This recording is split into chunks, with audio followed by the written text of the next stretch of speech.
Oi, meus amores! Hoje o conto SEB será muito diferente. Chama-se O que há de África em Nós, de Willamir Albuquerque e Walter Fraga. Vamos ao conto? Esse conto faz parte do segundo capítulo e ele começa assim: todo dia é a mesma coisa. A menina esquece a hora de acordar. Não adianta despertador. E a mãe logo aparece e diz: bom dia, flor do dia, já é hora de acordar.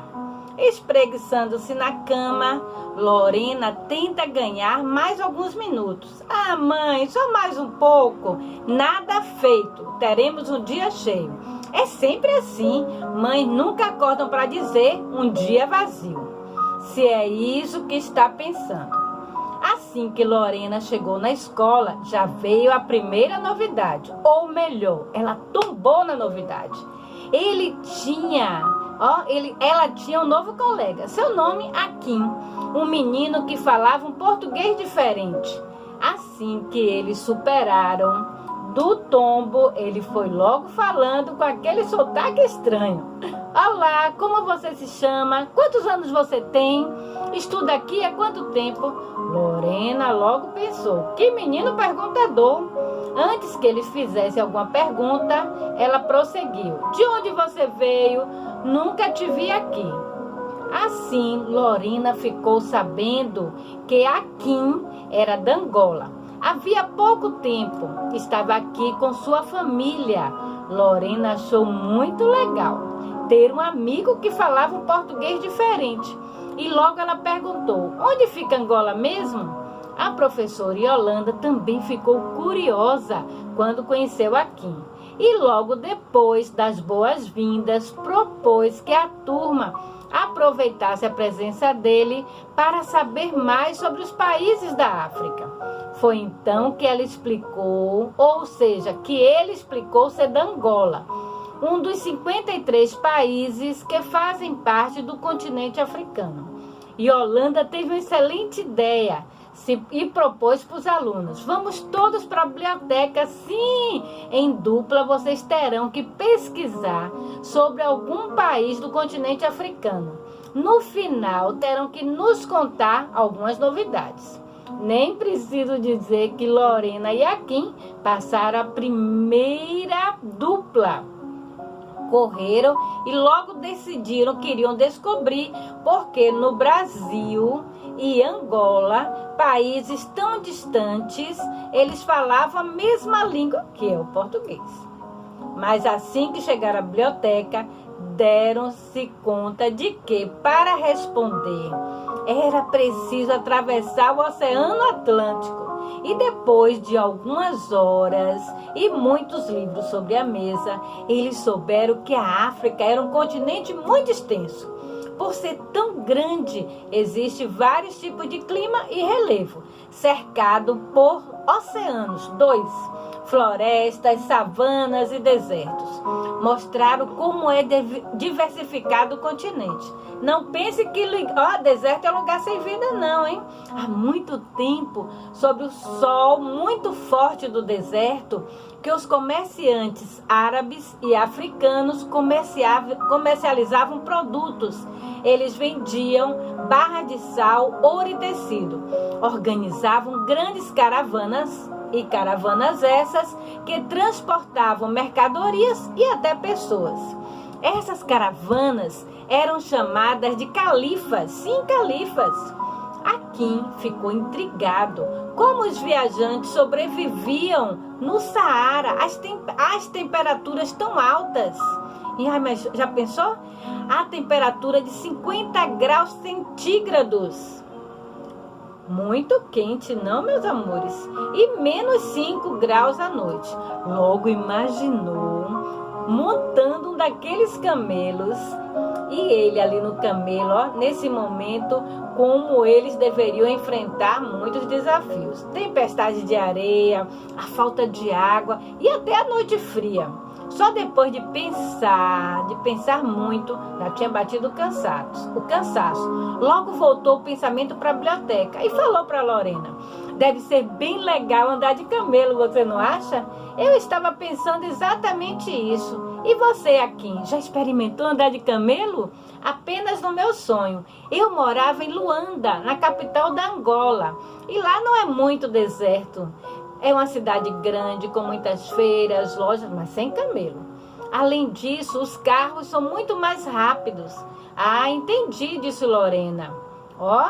Eles ainda não haviam descoberto como Akin, vindo de tão longe, falava o português. Logo a professora estava diante deles e propôs um livro chamado O Brasil e Angola, ao longo da história. Logo pegaram o livro e começaram a ler o livro e perceberam que o livro tinha tudo a ver: a escravidão, as mulheres, as crianças que foram trazidas para o Brasil. Séculos atrás, muitas pessoas eram capturadas em diversas regiões da África. Elas eram vendidas como escravos por vários países. Isso, ou seja, a migração forçada uniu o Brasil aos povos africanos. E era justamente nas praias angolanas que começavam as viagens, cheias de sofrimento, separação, medo e coragem. Quem fosse escravizado, eles viajavam em porões dos navios por muitos dias. Quase não tinham o que comer, nem mesmo água para beber. Esses navios eram chamados de tumbeiros, porque lembravam as tumbas. Muitos não conseguiam nem chegar aqui. Isso é assustador, disse Lorena. Arrepiante. É mesmo muito triste, disse Akin. Eu sei também que existiam povos na Angola muito bem organizados antes do tráfico. Isso mesmo, disse a professora. Precisamos saber mais sobre a história deles. Só assim vamos descobrir a nossa relação. E para entender o quanto o Brasil e Angola são países próximos, é preciso recuarmos no tempo e ver como os portugueses conseguiram chegar à costa africana. Para explicar melhor, a professora começou. Era uma vez o ano de 1443, quando o navegador Diogo Cão atravessou o Oceano Atlântico e chegou à foz do rio Zaire. Existia na época um importante reino Congo naquele lugar. Ele era formado por aldeias e até tinha um rei. E cabia o rei cobrar impostos dos chefes das aldeias. Em compensação, ele teria que dar proteção. Quando a chegada dos portugueses chegou ao Congo, já pensou? Então, chegou ao Congo, o Diogo Cão, muito do esperto, enviou-lhes mensageiros com presentes até o palácio do rei. Já pensou o palácio do rei chegando lá com presentes? E era tudo muito bem estruturado. Os mensageiros ficaram impressionados com o que viam e não retornaram. Como eles não retornaram, Diogo Cão julgou que eles haviam sido prisioneiros e resolveu voltar para Portugal, voltando com ele 4 congueses. Seu plano era apresentar os quatro congueses ao rei e depois trazê-los de volta. E assim ele fez. Passaram-se meses e nada de notícia, nada de retorno dos 4 congueses. Dias depois, chegaram lá no Congo, vestidos como portugueses, não é? Vendo aquele povo todo. Quando os congueses avistaram os portugueses contaram tudo o que havia em Portugal, sobre os costumes, barcos e armas, pensando assim tornar o seu reino mais forte. E assim o rei decidiu fazer uma aliança com o rei de Portugal. E durante muito tempo, os portugueses e congueses tiveram relações comerciais, embora nem sempre amistosas. Os africanos compraram cavalos, tecidos e pagavam com pele, marfim e cobre de excelente qualidade.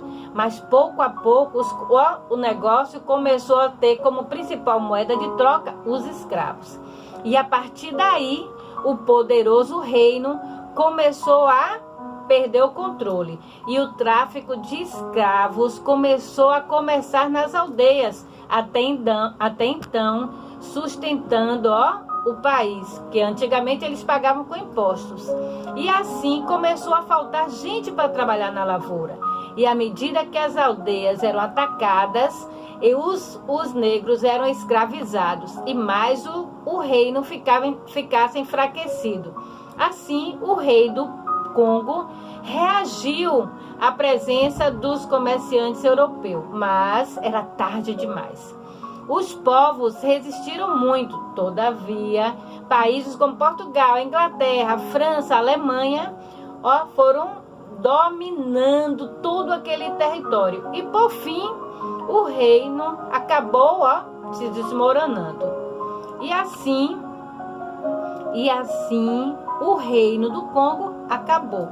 Durante muito tempo ficou sob o domínio português. Muita coisa mudou de lá para cá. Angola deixou de ser colônia de Portugal em 1975. Desde então, o país tem superado seus problemas.